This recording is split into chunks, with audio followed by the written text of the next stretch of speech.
উপজেলা নির্বাচনে বিশৃঙ্খলা ও সহিংসতার আশঙ্কা প্রকাশ করেছেন প্রধান নির্বাচন কমিশনার কাজী হাবিবুল আওয়াল।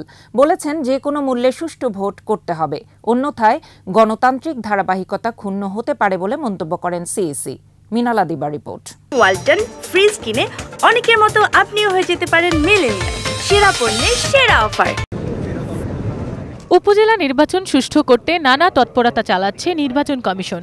এরই অংশ হিসেবে নির্বাচন ভবনে মাঠ প্রশাসনের সাথে কমিশনে এই সভা। এতে অংশ নেন পুলিশ প্রধান, স্বরাষ্ট্র ও জনপ্রশাসন মন্ত্রণালয়ের শীর্ষ কর্মকর্তা, পুলিশের বিভিন্ন রেঞ্জের ডিআইজি, জেলা প্রশাসক, এসপি ও নির্বাচন কর্মকর্তারা অংশ নেন। সভাপতিত্ব করেন প্রধান নির্বাচন কমিশনার।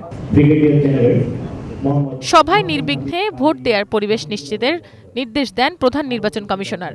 আসন্ন নির্বাচনগুলো, উপজেলা পরিষদের নির্বাচনগুলো, আরো যদি কোনো নির্বাচন থেকে থাকে ইউনিয়ন কাউন্সিল ছোট ছোট, সেগুলো যেন সুন্দর সুষ্ঠুভাবে হয় এবং আমরা যেন এই জিনিসটাকে প্রতিষ্ঠিত করতে পারি যে বাংলাদেশে গণতন্ত্র আছে। গণতান্ত্রিক ধারাবাহিকতা ক্ষুণ্ণ যেন না হয়, সেজন্য যে কোনো মূল্যে সুষ্ঠু নির্বাচন করার কথা বলেন সিএসি।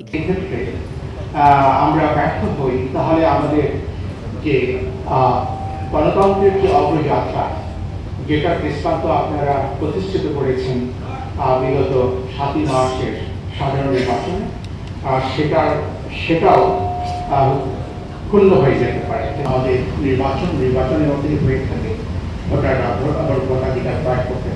পরে মাঠ প্রশাসনের কর্মকর্তাদের কথা শুনে নির্বাচন কমিশন। আপনাদের বক্তব্য আমাদের শুনতে হবে। মিনালা দিবা, 21 টেলিভিশন, ঢাকা।